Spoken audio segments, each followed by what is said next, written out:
ലോകം അദ്ദേഹത്തെ ആദരിച്ചു, ഗവൺമെന്റ് അദ്ദേഹത്തെ ആദരിച്ചു. അദ്ദേഹം മരണപ്പെട്ട് കിടക്കുന്നത് ആ പള്ളിയുടെ അങ്കണത്തിലാണ്. ഇൻഷാ അല്ലാഹ് അദ്ദേഹത്തിന്റെ ഖബർ നമുക്ക് നേരെ കാണാൻ കഴിഞ്ഞില്ല എങ്കിലും അദ്ദേഹത്തിന് വീടിന്റെ ചില ഭാഗങ്ങളൊക്കെ കാണാൻ കഴിയും. മാത്രമല്ല എവിടെ നിന്നുകൊണ്ടും അദ്ദേഹത്തിലേക്ക് നമുക്ക് സലാം പറയാനും കഴിയും.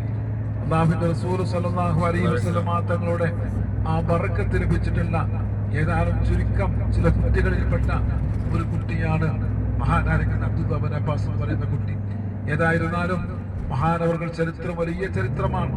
അദ്ദേഹം മക്കയിൽ ജീവിക്കുന്ന സമയത്ത്, ഈ ത്വായിഫിന്റെ മണ്ണിൽ ജീവിക്കുന്ന സമയത്ത് ധാരാളം ആളുകൾ പരിശുദ്ധമായ ഇസ്ലാമിലേക്ക് കടന്നു വന്നു. ധാരാളം ആളുകൾ കടന്നു വന്നു. മാത്രമല്ല ധാരാളം ആളുകൾക്ക് വിജ്ഞാനം നൽകി. മഹാനായിരിക്കുന്ന ഉമർ ഖത്താബ് തങ്ങൾ പോലും മദീനയിൽ ജീവിക്കുന്ന സമയം അദ്ദേഹത്തോടായിരുന്നു മുസാവർ ചെയ്തിരുന്നത്. മദീനയിൽ ധാരാളം ഉയർന്ന സഹാബാക്കളുണ്ട്, ഉയർന്ന ആളുകളുണ്ട്.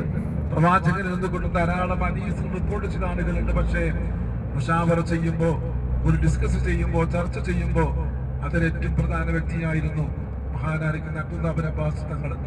മഹാനവർകൾ അന്ത്യവിശ്രമം കൊള്ളുന്ന പള്ളി വലിയ പള്ളിയാണ്. ത്വായിഫിലെ ഏറ്റവും മനോഹരമായിട്ടുള്ള ഏറ്റവും പ്രധാനപ്പെട്ട പള്ളിയാണ് ഈ പള്ളി. അതുകൊണ്ട് ഇൻഷാ അല്ലാഹ് നമുക്ക് അവിടെ ചെന്നുകൊണ്ട്